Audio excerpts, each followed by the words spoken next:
March 6, 1944. 23,000 feet above the hostile heart of Germany.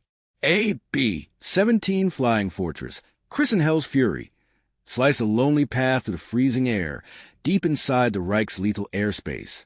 Back in the tail gun position, a glass and steel coffin suspended in the void, stood Staff Sergeant Michael "Mad Mike" Donovan. He didn't need confirmation. He saw the geometry of death forming below. 12 Messerschmitt Bf-109s, veterans of the Luftwaffe, were tightening their formation, preparing the final, decisive attack run. Every standard operating procedure, every rule learned in gunnery school, screamed caution. Procedure dictated: retreat to the safest position and fire defensively.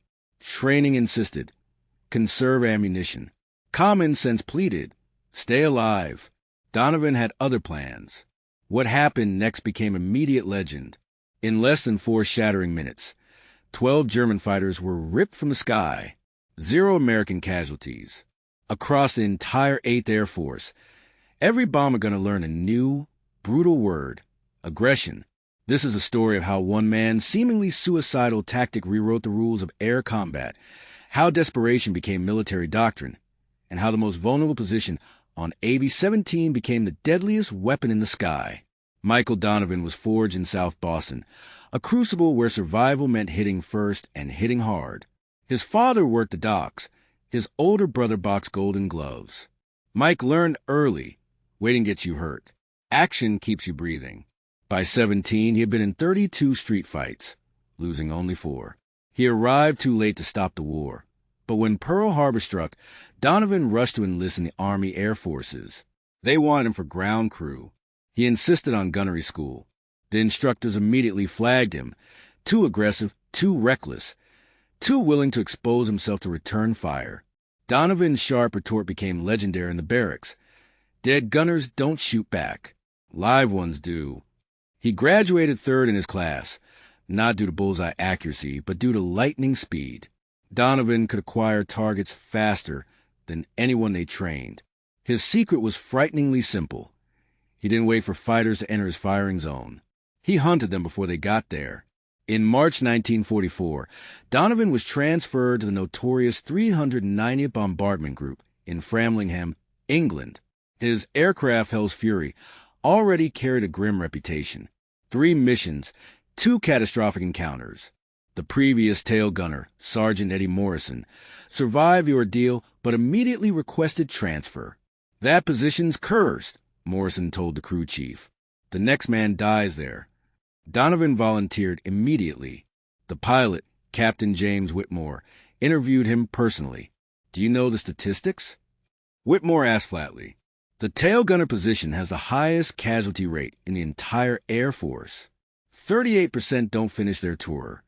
"Then I got 62% odds," Donovan replied, staring the captain down. "I'll take them." "Why?" "Because I don't wait for them to shoot me. I shoot first." Whitmore studied the recruit, then gave a slow, measured nod. "You're insane," he concluded. "You'll fit right in." Donovan's first mission, March 2nd, 1944, targeting the ball-bearing factory at Schweinfurt, was a tactical earthquake. He shot down 1 BF, 109, and heavily damaged 2 more. But what demanded immediate review wasn't his kills. It was his method. Standard tail gunner tactics required defensive firing. Wait for fighters to commit to their attack runs. Open fire when they enter effective range. Conserve ammunition. Protect the aircraft. Donovan did the inverse.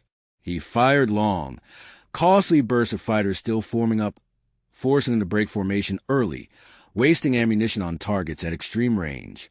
His logic, detailed later in the AAR, was irrefutable. 1 burst at 800 yards costs 20 rounds. 1 fighter breaking its attack pattern saves 10,000 pounds of aluminum and 9 lives. The math, measured in burnt fuel and spilled blood, didn't work. The tactical doctrine, etched in the dusty pages of field manuals, was failing. Lieutenant Carl Hartman knew it, and the bitter taste of fear and diesel fumes cemented the conviction. The standard procedure against the heavy German armor thrusting through Mortain during Operation Luttich was simple: hold fire. Wait until the Panther or Tiger was within 600 yards. Ensure the angle of impact guaranteed penetration. Conserve the precious 75 millimeters high-velocity rounds. But conserving shells meant accepting the German timeline. It meant sitting in wait while the engine roar of the approaching enemy grew from a rumble to a metallic scream. It meant waiting for the attacker to dictate the moment of combat. After the brutal engagement that nearly cost them their Sherman, Hartman confronted his crew. Earl Bishop, the gunner, had been meticulous. He'd fired only 4 rounds. 4 rounds, Bishop, Hartman rasped later, poring over the damage assessment under the sputtering light of a lantern. 4 rounds, 2 confirmed hits, 2 immobilized vehicles. Technically perfect. We're supposed to conserve, Lieutenant, Bishop replied, wiping grease from his goggles. We almost ran dry yesterday, just holding off the infantry with the MGs. If we waste main gun ammo, and we almost got overrun. Hartman slammed his hand down on the AAR form. We killed 2, yes, but they kept coming. The pressure alone broke 3 platoons around us. We're trading perfect shots for defeat. That night, Hartman ignored sleep. He studied the schematics of the German counteroffensive aimed at slicing through to Avranches. He realized the flaw was systemic. American defensive doctrine reacted. German tactics, based on shock and coordinated mass, dictated. The initiative belonged entirely to the attacker. What if they reversed it? What if they forced the enemy to defend before they had committed to the attack? The following morning, August 9, 1944, the air was thick with the scent of explosives and pulverized earth. Before the dawn briefing, Hartman cornered Captain George Marks. "Sir, permission to alter engagement procedure," Hartman requested, his voice steady despite the adrenaline already rising. "I want Bishop to open fire at maximum effective range, 1,800 yards, maybe even 2,000. Mark stared at him, aghast. Asterisk, Lieutenant Hartman, asterisk. That's utterly insane. That's low probability fire. You'd burn 40% of your heat rounds before they even enter kill range. We're saving those shells for penetration. And if we wait for penetration range, they've already forced our hand," Hartman argued. "We don't need to kill them at 2,000 yards, sir. We need to suppress them. We need to scatter their formation, force them into erratic defensive maneuvers, and interrupt their coordination before they achieve momentum." Marks frowned deeply. He knew the losses had been catastrophic. The conventional approach was a meat grinder. "That kind of wild firing, Lieutenant, will earn you a swift court-martial if we survive but run out of ammunition," Marks warned. "Or," Hartman countered, steel in his voice, "it prevents the fight entirely." Marks rubbed the stubble on his chin, the weight of the entire salient resting on his shoulders. "You have one opportunity, Lieutenant, one mission to prove this concept. If we take heavy losses, you'll relieve the command immediately." "Understood, sir." They rolled out at 0647 hours, the engine noise of the Sherman, guided by Tony Vitelli, a low growl in the pre-dawn mist. James Ortega, the loader, stood ready, the 75 millimeter shell slick with anti-corrosion grease. At 0919 hours, the dreaded call came over the radio, asterisk heavy armor, 300 yards north. Panthers, 12 to 15 vehicles. Echelon formation. Closing fast, asterisk. Standard response. Wait, let them commit. Hartman did neither. He swung the turret hard, yelling, asterisk, Bishop, asterisk. He rounds. Target the lead vehicle, maximum elevation. Fire. Bishop hesitated for only a fraction of a second, his face grim, before his hand gripped the firing controls. Crack boom. At nearly 2,000 yards, the high explosive shells arced high through the dusty air. They missed the lead Panther by 50 feet, exploding harmlessly in the rough terrain beside the road. But the effect was immediate and overwhelming. The sheer shock wave of the rapid, aggressive fire from an unexpected distance caused the German formation to instantly break. The lead tank lurched violently right. Wingmen hesitated, unsure if they had hit a minefield or a concealed anti-tank battery.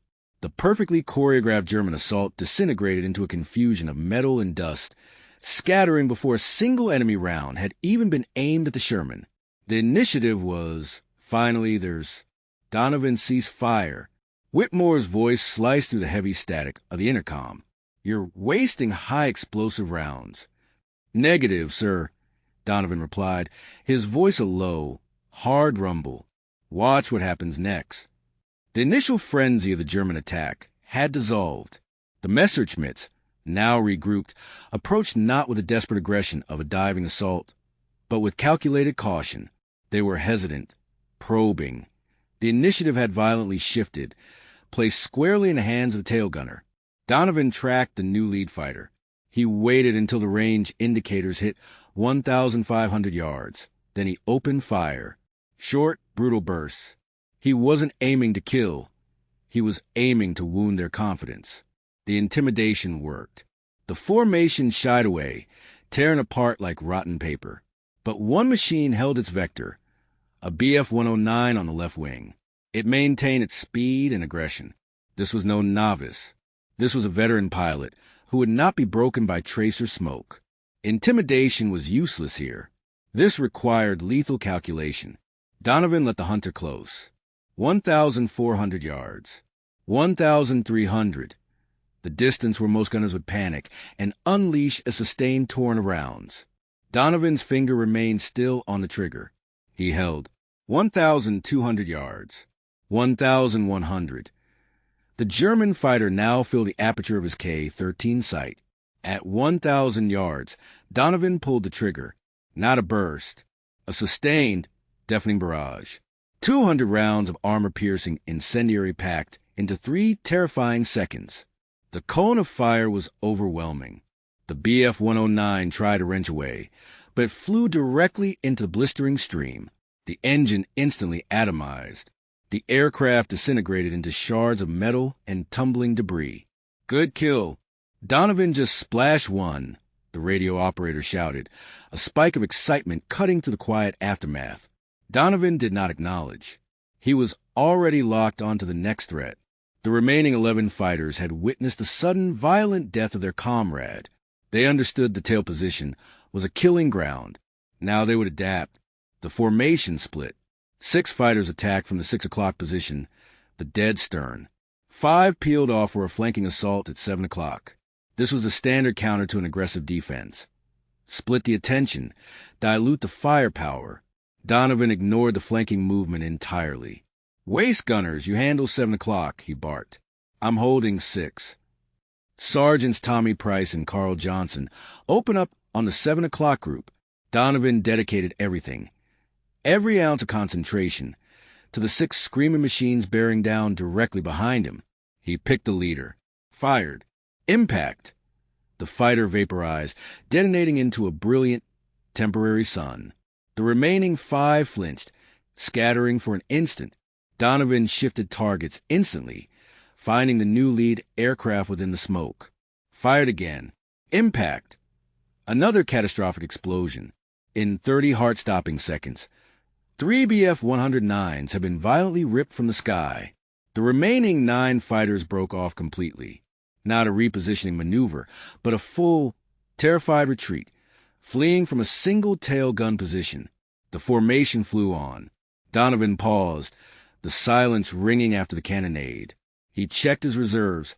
1,200 rounds expended. 800 remained. Enough for one more sustained, desperate fight, or 2 brief, precise engagements.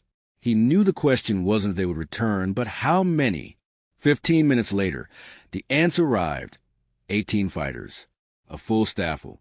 They had seen the wreckage of the first wave. They were prepared for the resistance. They attacked from multiple vectors simultaneously, flooding the stern quarters. 6 o'clock, 7 o'clock, 5 o'clock, 4 o'clock.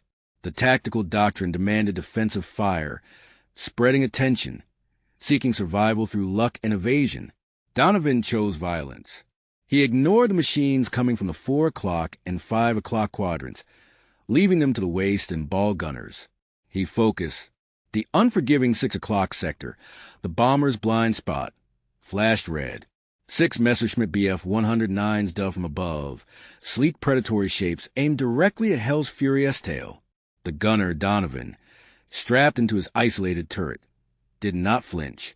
He ignored the primal instinct to try evasion. Evasion was death.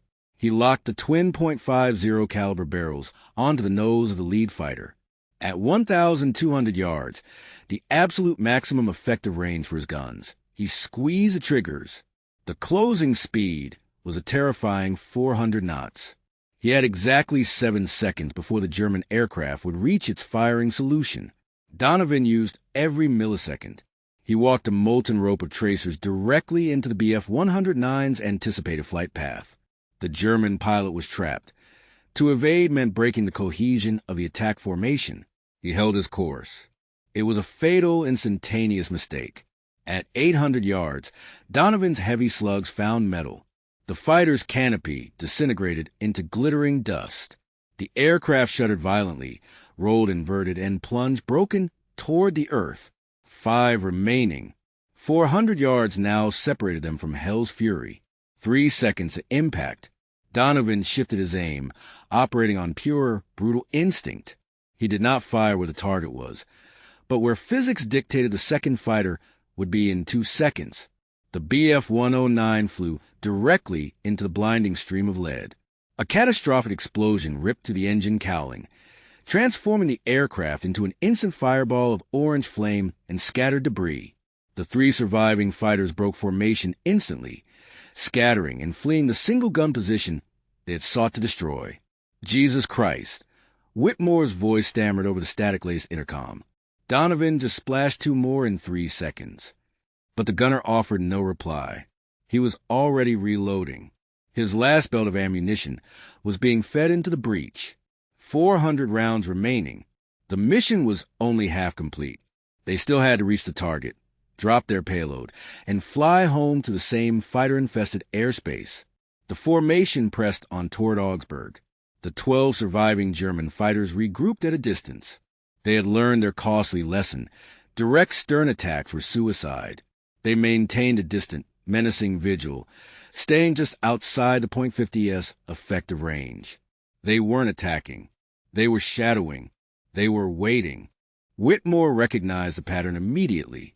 "They're calling in reinforcements," he reported, his voice tight.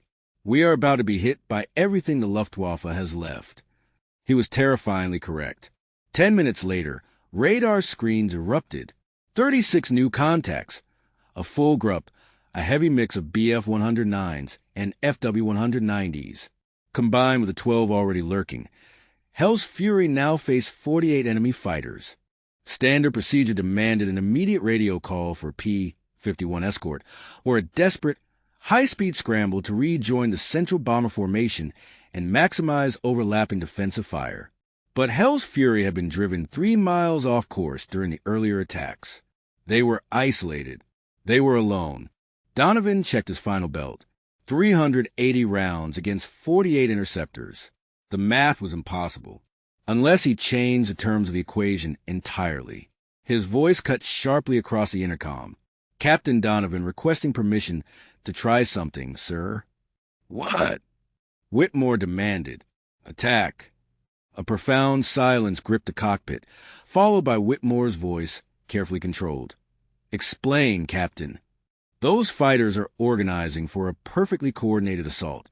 Give them 2 minutes, and they will hit us simultaneously from every possible angle.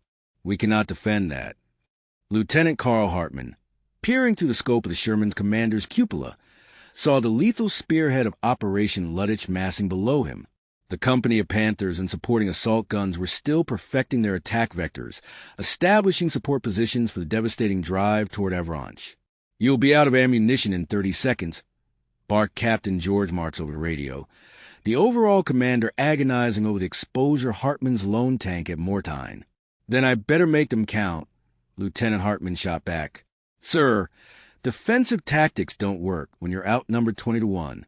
Our only chance is aggressive action while they're still vulnerable." Captain George Marks considered the suicidal odds of 3 excruciating seconds. Then his voice crackled with iron resolve. "Do it, Lieutenant, if you get us killed. I'm writing your family a very angry AR that might recommend a posthumous court-martial." Lieutenant Carl Hartmann wasted no time. The German formation was 2,000 yards out, still organizing for the push. Perfect vulnerability. Heat. Target center mass maximum sustained barrage. Earl Bishop, the gunner, slammed his face into the scope. This was not aimed fire. It was systemic disruption. Lieutenant Hartman commanded sheer violence, targeting the space where coordination held the German line together. James Ortega, the loader, became a blur of frantic motion, feeding the 75mm shells into the breach. In 8 seconds, the M4 Sherman poured a devastating, non-stop barrage of high-explosive chaos into the heart of the Panzer column. The effect was immediate and catastrophic. Smoke blossomed around the lead Panthers. A supporting half-track vanished in a fireball, showering steel fragments across the formation. The entire coordinated attack disintegrated into frantic, individual maneuvering. "Holy God!" Tony Vitelli, the driver, whispered, unable to finish the thought. They had witnessed a single tank, commanded by a suicidal lieutenant, break the main German thrust. But Lieutenant Hartman knew the truth. He had bought them time. Maybe 2 minutes, maybe less. The Germans would regroup. They'd be furious now, aggressive. The next attack would come fast and furious. And the main gun was already burning through its remaining stockpile. The Panthers regrouped faster than expected, 90 seconds. This time they dispensed with synchronized tactics. They swarmed, a pack of heavy armor, 12 vehicles strong, peeled off from the main column, roaring toward Hartman's position. No formation, no strategy, just overwhelming violence. Lieutenant Hartman picked his targets with cold mechanical precision, not the closest tanks, but the core of the attack, the psychological center where the pack's courage originated. AP round, center Panther. Earl Bishop fired, striking the turret ring. Smoke trailed. Lieutenant Hartman ordered 3 consecutive rapid engagements into 3 separate panzers. All 3 took hits. 1 exploded, 2 broke off, trailing thick black smoke. The remaining 9 continued their attack run, now within 400 yards. Enemy 75mm and 88mm cannon fire lit the ridge. Rounds streaked past the Sherman's hull. Some connected. Metal shrieked as the M4 shuddered violently, but Lieutenant Hartman kept Earl Bishop firing. Target burst. Target burst. Mechanical precision overriding sheer terror. Another Panther fell, then another, 5 remaining. 200 yards. Point-blank range. 2 more Panzers exploded in quick succession. 3 left. 100 yards. The survivors broke off. Too close. The risk of collision and friendly fire now exceeded the reward of the kill. Lieutenant Hartman tracked one last target, screaming, "Load! Fire!" Earl Bishop squeezed the trigger. Silence. The guns were dry. James Ortega stared dumbly at the empty rack. Lieutenant Carl Hartman had expended every last round of main gun ammunition in 45 seconds of pure, terrifying warfare. 6 German tanks lay burning in that engagement alone, but the silence now was the most terrifying sound of all. The guns were silent. A terrifying final silence. "I'm out." Donovan's voice crackled, raw and strained, over the intercom. Dry on all guns. The pilot, Whitmore, confirmed, his tone clipped and tense. "Copy. Damage report. Status check." The crew checked in. The ball turret had taken a hammering. The rudder showed deep, jagged stress fractures, but everyone was alive. All critical systems were functional. Hell's Fury was whole. She could still fly. She could still fight. She just had a gaping blind spot where the tail guns used to be. The German pilots knew it instantly. They had paid a blood price. 21 aircraft shattered, ripped from the sky by a single position, but now they had their advantage. The loss rate was catastrophic, unsustainable, but the target was neutralized. The remaining formation regrouped. 27 Messerschmitts and Focke-Wulfs. Survivors of massacre moved with calculated malice. They lined up for the perfect kill. Directly astern, 6 o'clock low. The one vector that Donovan's empty twin .50s couldn't cover. This wasn't combat anymore. This was an execution run. They came in tight, synchronized, slow, methodical, no wasted motion. Donovan watched them swell in his sights. 400 yards, 300, 200. He had no ammunition, No way to defend, but he possessed one weapon remaining: psychology, reputation. He gripped the controls, traversing the guns precisely, smoothly. He tracked the lead fighter, a perfect bead, crosshair centered directly on the canopy glass, as if the weapons were loaded, as if the fuse was lit, maintaining flawless target discipline. The lead German pilot, a man who had just seen 20 comrades fall to the singular, savage machine, saw the barrels, saw the perfect, unwavering track. Pure, primal instinct screamed louder than his flight leader's orders. He broke. A sudden, violent snap turned to the hard right. The threat reaction was hardwired. When the twin .50 calibers aim at you, you evade. The guns might be empty, but the lethal reputation they had forged created a phantom threat, a warning overriding knowledge. The entire formation, shocked by the panic break of their leader, dissolved into chaos behind him. They're breaking off. The bald turret gunner's voice fractured with disbelief and overwhelming relief. They're scattering. They're actually running. They were. The Germans scattered, melting back toward the horizon. They would not regroup for another attempt. They had lost 21 aircraft to this single bomber. The cost was deemed unpayable. They disengaged completely, leaving Hell's Fury alone in the cold, hostile sky. The bomber formation continued to Augsburg, dropped their ordnance, destroyed the aircraft factory, and turned for home. They flew through 3 more enemy fighter contacts, but none engaged Hell's Fury. Word had spread through the German radio chatter. One B-17 with an insane tail gunner had single-handedly destroyed 21 fighters. The warning was clear: avoid that aircraft. Hell's Fury touched down at Framlingham at 1,647 hours, 9 hours after takeoff. Donovan climbed stiffly out of the cramped tail position. His hands were steady. He showed no tremor, no visible weight of the hours spent staring death in the face. Ground crew swarmed the scarred aircraft, counting 47 bullet holes, 13 cannon strikes, a destroyed hydraulic line, and a split rudder. She had survived. The crew chief, Murphy, examined the tail position, checking the ammunition boxes. They were utterly, chillingly empty. Murphy found Donovan sitting on the tarmac, smoking a cigarette. "You used everything," Murphy said quietly. 2,000 rounds. You fired every bullet we... The silence in the debriefing room was absolute, broken only by the sharp scrape of Murphy's chair. The tally, Whitmore finally pressed, his voice tight with disbelief. Murphy consulted a chaotic stack of papers. Crew statements, transcribed German radio intercepts, and giddy visual confirmations from the escort fighters who had finally arrived near the objective. 12 confirmed kills, he announced into the hush. 4 probables. 3 damaged. Whitmore looked at the exhausted figure of Donovan. 12 confirmed, in a single engagement. 19 if you include the probables and damaged, Murphy confirmed, his own astonishment clear. All executed within 4 minutes of sustained, desperate combat. The sheer magnitude of the achievement hung in the stale air. The impossible had become documented, military fact. The legend of the Iron Tail ripped through the 8th Air Force like a catastrophic rupture. Before the setting of the sun, every enlisted man at Framlingham knew the unbelievable count. By dawn, gunners across East Anglia demanded to know the secret. By afternoon, group commanders were dispatching aides to secure briefings. By nightfall, the High Command itself descended. The delegation culminated with the arrival of Major General Frederick Anderson, the hard-eyed commander of the 8th Bomber Command.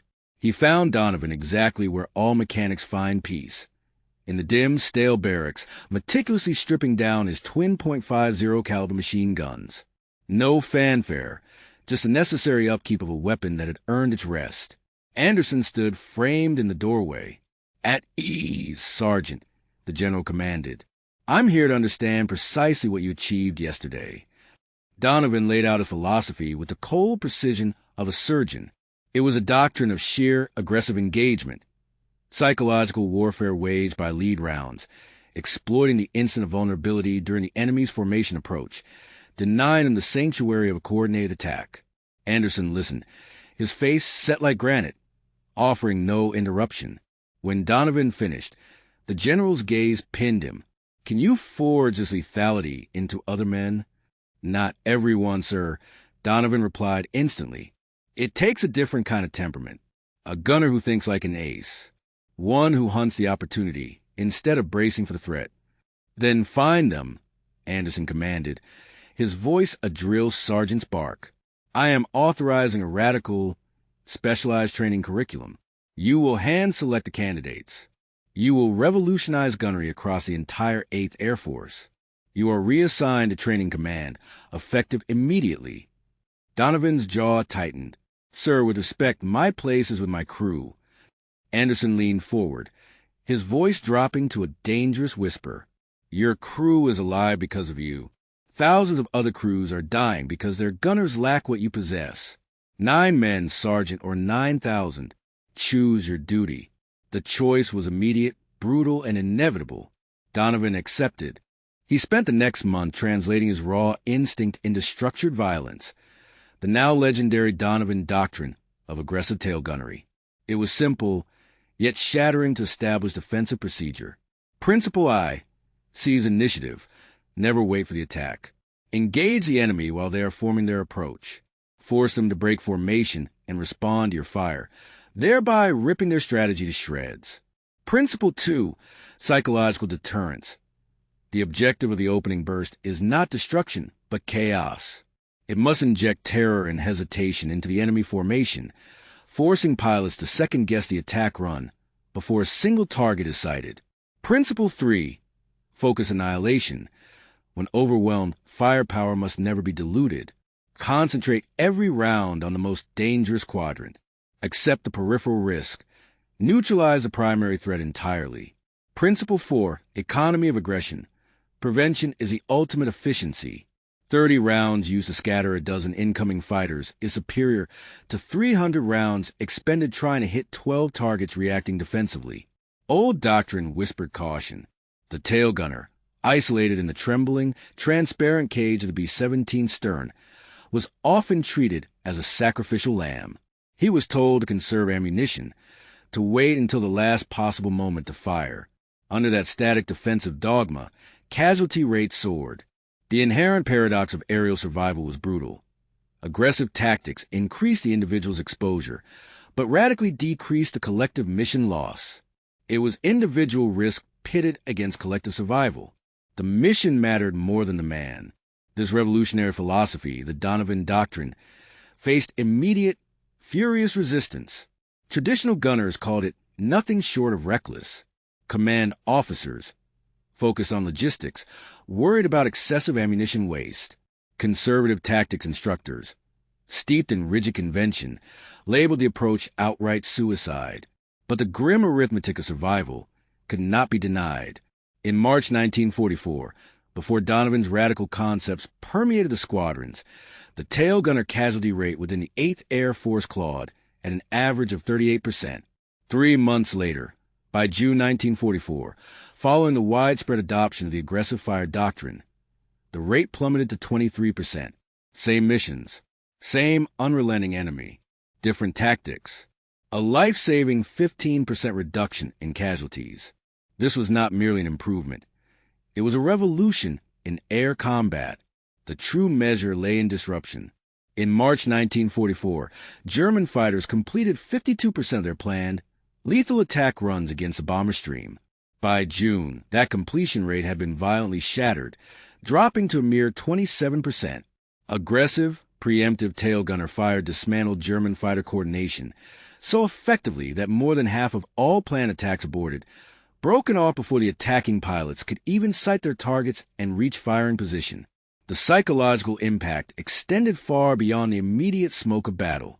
German fighter squadrons began actively avoiding formations known to employ the aggressive doctrine. Radio intercepts crackled with urgency. German squadron leaders, desperate to preserve their dwindling assets, were accorded warning pilots away from specific American wings. The mere reputation of this ferocious defense created a massive tactical advantage. Donovan personally forged 300 of these new aerial warriors between March and August 1944. Each endured 2 weeks of intensive instruction, deafening live-fire exercises, simulated fighter assaults, and psychological conditioning designed to burn out hesitation. The program emphasized mental preparation as much as technical skill. Donovan's favorite brutal truth became their creed. Fear happens when you react. Confidence happens when you act first. Yet, this aggression was not for everyone. The doctrine demanded a specific, ruthless psyche, decisive action under crushing pressure, an ingrained comfort with existential risk, and the ability to maintain surgical focus amid absolute chaos. Roughly 30% of candidates washed out, unable to shed their ingrained defensive instincts, unable to fully embrace the necessary aggression, unable to accept the harsh calculus of preemptive risk. Those who succeeded became legends. By the war's desperate end, graduates of Donovan's Iron Program accounted for an astonishing 43% of all tail gunner kills in the European theater. They didn't just follow the book, they innovated, adapting and developing deadly new techniques Donovan himself never conceived. Sergeant Thomas Bailey, for example, destroyed 16 fighters in his first 4 missions alone.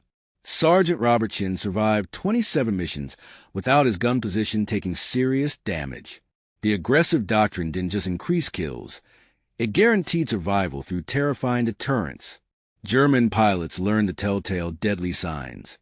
Early opening fire at extreme range, a relentless, sustained barrage instead of cautious, conserved bursts, tracers walking purposefully through formation centers. When the Luftwaffe saw these indicators, they didn't push the attack. They broke off immediately. The cost of engaging these aggressive defenders vastly exceeded the value of the bomber they were trying to bring down.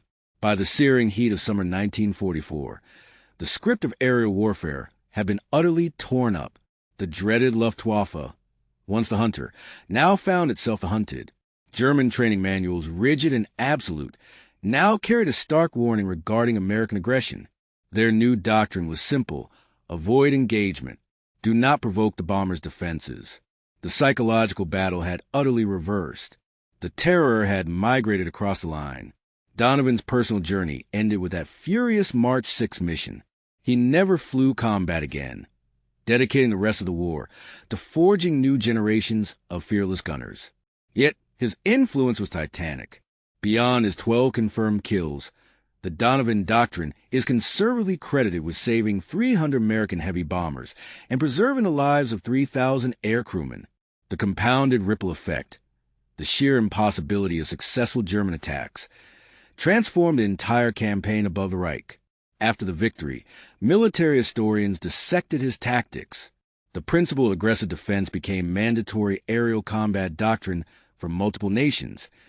Even post-war Germany acknowledged its devastating effectiveness. It spread beyond bombers to fighter escorts, ground attack aircraft, and naval aviation. But the architect himself, the legend, simply returned to Boston. He took up construction, silent about the inferno he had navigated. When journalists tracked him down decades later, he refused the spotlight. "I did what needed doing," he'd state simply. So did 300 other gunners. They're the real story. One of those gunners, Bailey, disagreed sharply. In a 1972 interview, he crystallized Donovan's impact. "Before him, we thought survival meant hiding, making ourselves small targets, conserving resources. Mike taught us survival means making the enemy scared to attack you. It sounds simple, but it changed everything." The numbers screamed a definitive truth. The 8th Air Force's detailed 1945 analysis was irrefutable. They compared losses immediately before and after the widespread implementation of the aggressive gunner doctrine. Between March and May 1944, the average loss rate was 14 bombers for every 1,000 sorties. From June through August 1944, targeting the very same industrial heartlands, facing the same desperate German defenses, that number plummeted to just 8. A stunning, life-saving 43% reduction in losses. The difference was lethal initiative, gunners who shot first. The captured records of the enemy offer the most chilling confirmation. Luftwaffe ARS after-action reports from the summer of 1944 consistently cited American gunner aggression. One desperate report, dated June, lamented, "American tail gunners have adopted new tactics. They now engage our formations during the approach phase with sustained, heavy fire. The effect is the total psychological disruption of our attack coordination. The official recommendation was dire. Avoid direct stern approaches.